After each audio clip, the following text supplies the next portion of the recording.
Hallo und herzlich willkommen zu meinem neuesten Video. Heute sind wir wieder bei KMS und heute habe ich einen ganz besonderen Interviewpartner. Ich glaube, den brauche ich gar nicht mehr vorzustellen. I just told them that my next guest needs no introduction. Gary Stern, thanks a lot that you came across and take your time for doing this interview. And thanks again to Doug.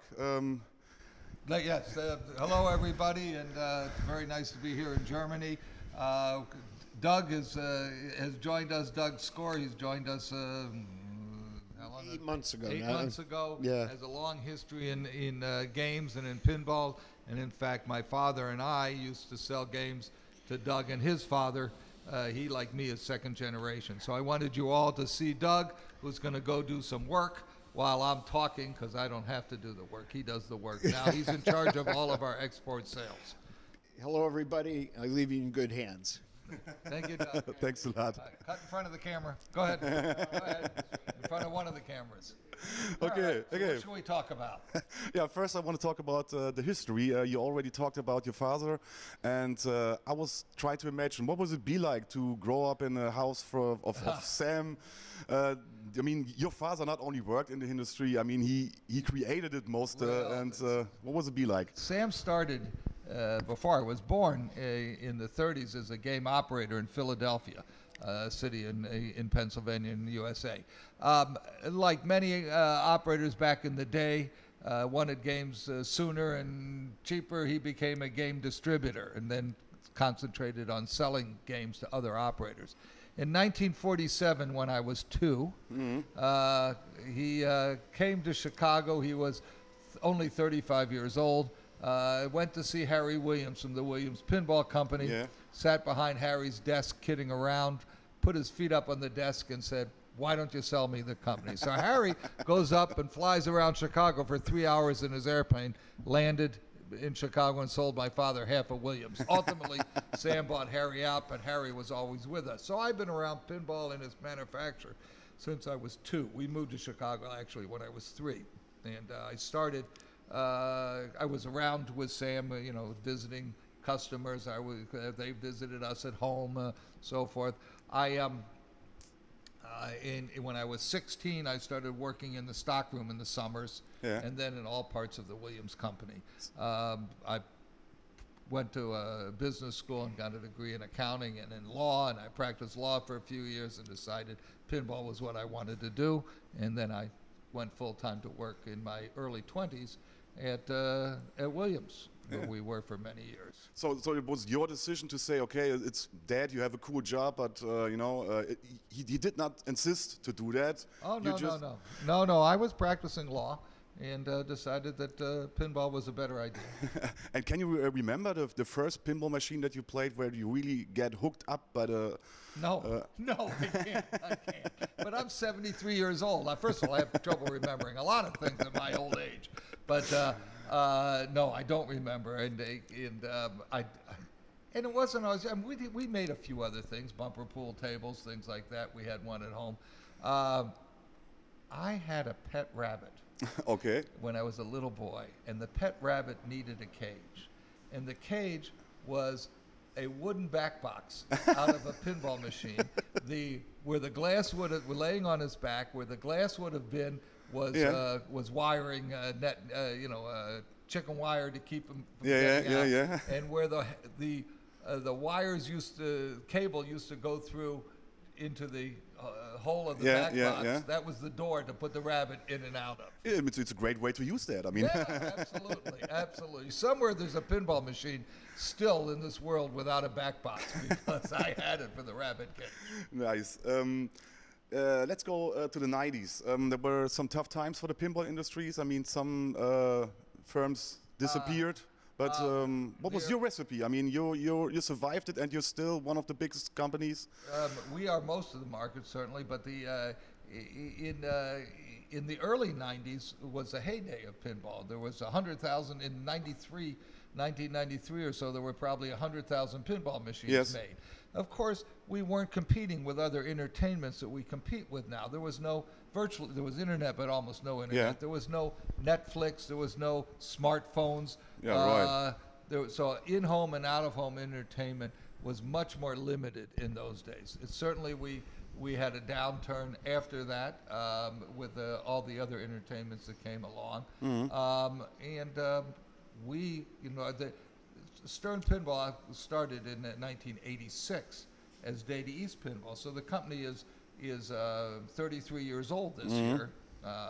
And it was Stern Pinball, and then we sold it to Sega, and it became Sega Pinball, same company. Yeah, yeah. And then I bought it back from Sega and renamed it Stern Pinball. But again, the same company, the same corporation, just the owners have changed. Yeah, of course. So we've been at it for a while. Why are we still there? Well, we survived when others didn't for a few reasons. One, we were tenacious. We kept at it. The other is that needed a job. We needed to do it. We had a lot of people working there depending on it.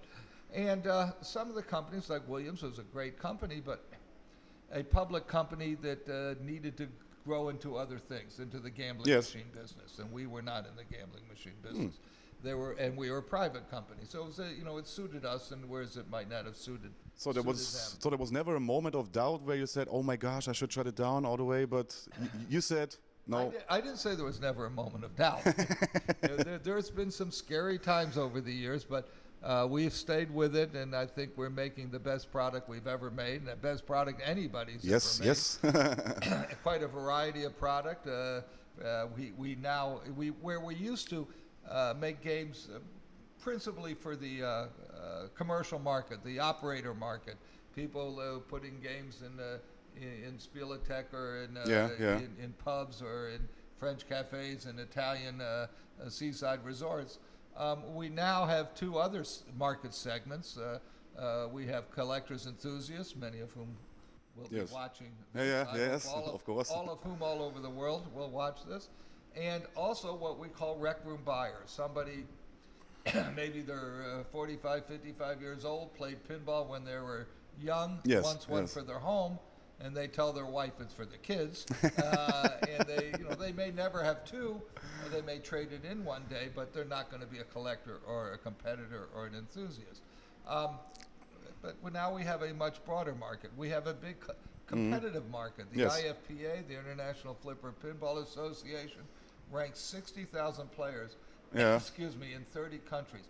We just this weekend completed the finals in Chicago for the Stern Pro Tour. Yes, I see the pictures on Facebook. Yeah, we have eBay as a sponsor. Yeah. So this is an e-sport, and we are going to drive it to be a well-known e-sport. Really, it's interesting, and all the streaming that you can see on the internet, and with Jack Danger, for example, it's all interesting, and people in Germany are watching this, and it's really it's like e-sport, like you said. Well, it will develop more because we are working at it being more and more exciting.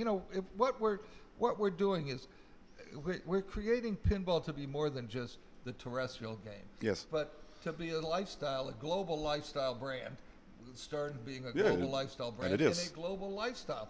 And with pinball that is, the terrestrial, the regular games, the esports for it, digital games, which helps introduce the game, and certainly we like that to be a profit center. But it's very important to introducing people to pinball. Yes. The millennials, we've crossed the millennial divide. We have millennials playing pinball, whether it be in barcades or because of the games on their smartphones. We have merchandise. We have accessories. Events, as I said. So everything pinball to broaden the interest in the player base and the lifestyle of pinball. Yes, and you are very. If you look at Instagram and Facebook and all the other, you are very. You're there, and you're doing it a lot, and that's important because the people who are now watching it on Instagram, maybe in 10 years, will exactly buy this Stern pinball machine. Well, and more important than play it. In America, as I said, we have, and we're seeing it in other countries, trends for barcades. A bar with 24 different beer in it, and video games from the 80s, upright videos, easy to learn, hard to master, Tron and Robotron and things like that. And pinballs, a dozen pinballs or so. Within I live in downtown Chicago. Within 6 miles, 10 kilometers of my apartment, there are 11 barcades. Oh, really? Yes, yes. And when you come to Chicago, I take you on barcade tour. I do that next year. Yeah, then come and I take you on the barcade tour. I like to take people. I take your word for that. Okay. You must have a drink in each one because it's impolite to go in a bar and not drink. Hey, I'm from Germany. We know what's drinking about. Like all the beer, it's no problem. I can handle that. See, my father started as a game operator. Although I started in the stockroom at 16, I own bars and nightclubs also, so I own the locations. Yeah, okay, great. Let's go there. I mean, next year there's on Chicago on the Pinball Expo. Yes, my friend and I, we won't go there, and this year it's not. But next year, I'm taking your word on that. Okay. Let's go back to your products. I always try to imagine how you find the new theme for a next pinball machine. Is it really like 10 guys, 1 room, and just 1 hour shouting, or how do you find the new theme? We do a lot of research. And we go, we go to many events. We go to Comic-Con. We show our games at the Consumer Electronics Show, not to sell games, but to make an interest in pinball. A lot to drive it because the different magazines are there. But these different shows, you learn things. We go to the licensing show. We were just at Toy Fair, and we meet people. We see what other licensees are doing. We see what the licensors have. We talk to them. We keep up with the media. And then we have meetings of marketing and design and management people and pick some titles, so forth. You know that we like rock and roll. You know that we like Marvel. We do some television shows. We do very well with the older, with retro shows, shall we say, like Munsters and Batman 66.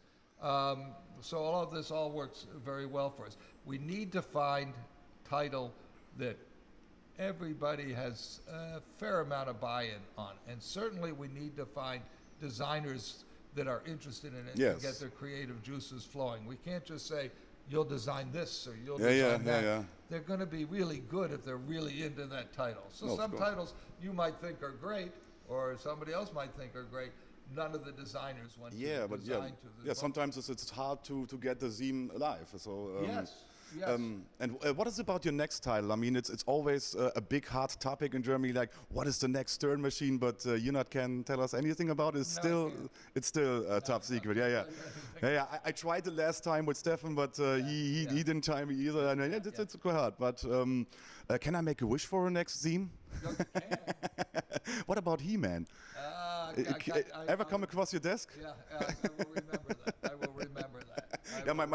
I have a good friend, and he said, if ever comes the He-Man, he goes by all the 3 models, and I'm like, I'm trying to ask him. I try to accept him that next time maybe he's going to this, but He-Man it's really a great title.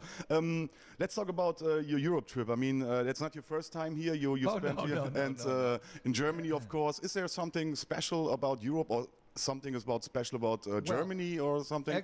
Our export business is nearly half of our business. About half of our games are for commercial operation, and about half of our games are in the export market. Very big in Australia, very big in Western Europe, but we're a little bit everywhere. Tonight we go to Italy for the show in Rimini, which is a commercial show. The next 3 days, and then we come back through Germany again. We will go home and then be back a week later in going to Dubai. Oh, yo! Yeah. So we have a show there. He'll stay there, and I'll have to go back to Las Vegas for the commercial show in Las Vegas. So we sell games all over the world, and I go all over the world. And is there something special that you can say about Germany? Maybe the beer, or I don't know. The beer is fine, but more than that, this is a very good and important pinball market, and has been for forever, for as long as I can remember. So it's always been an important place. Yeah. And it's always nice to have you here, and I hope you have a lot of fun during your stay here. I have a question for the future. What do we expect in this year? Is there Well, you know, except the new pinball machines. yeah, we'll have new pinball. We make, excuse me, we make three what we call cornerstone games a year. Those are the games that have pro, premium, limited edition, like Munsters. And we typically, if we're on cadence, we want to start a game in late December to come to Europe for January, the beginning of the season, and at the same time as the English big show that is the international show. Yeah. That's in middle of January. Then we typically start another game sometime April or so that it's getting here in May, and getting to the American locations before the summertime. We want them here for seaside summer locations. We want them there in America for the summer locations. Then again, a third one would start typically in August to arrive in September and reach the Americas by September also. So 3 cornerstones a year. And one day my dream will come true. Pinball machine will have a GPS in it, and we could introduce the game on the smartphone at the same time as the regular game, and with a locator and a GPS, so you could find where that new game is. That's really great, and I guess there's a lot to come, and in the future there's yeah, a lot of good stuff that we're going to expect. You'll all have your games plugged in so that you'll get automatic code downloads and things like that. That's great. I'm looking forward to that. I mean, you did such an amazing thing with the pinball industry. I mean, without Stern, I didn't know if I still would play pinball. I mean, it's been a very important part of my teenage. There's a lot of people who work very hard to make these games for you. And I appreciate your work, and I really wish you the best for your rest of the trip. And I really wish you and the whole Stern Army the best for everything that is coming up. And thanks again. I cannot say how much I really thank you. What you do is you join our loyalty club. We've just started. And we have all kinds of information and special things. I will. Online, you'll see the loyalty club, and you'll know more and more about us, all of you. Yeah, Please and participate in our club. Genau, just geht auf die Internetseite drauf, da könnt ihr alle Informationen finden. Ich blende es auch hier nochmal ein. Stern Insider. Stern Insider. Be one, be there, or be square, I don't know. So, yeah, what more can I say? I just can, I don't know, 1,000 times thank you. And of course, Dankeschön, dass ihr zugeschaut habt. Ich danke mich natürlich auch bei KMS, dass wir die Räumlichkeiten nutzen dürfen. Und ja, dann würde ich sagen, see you again. Thank you for your interest. Thanks again.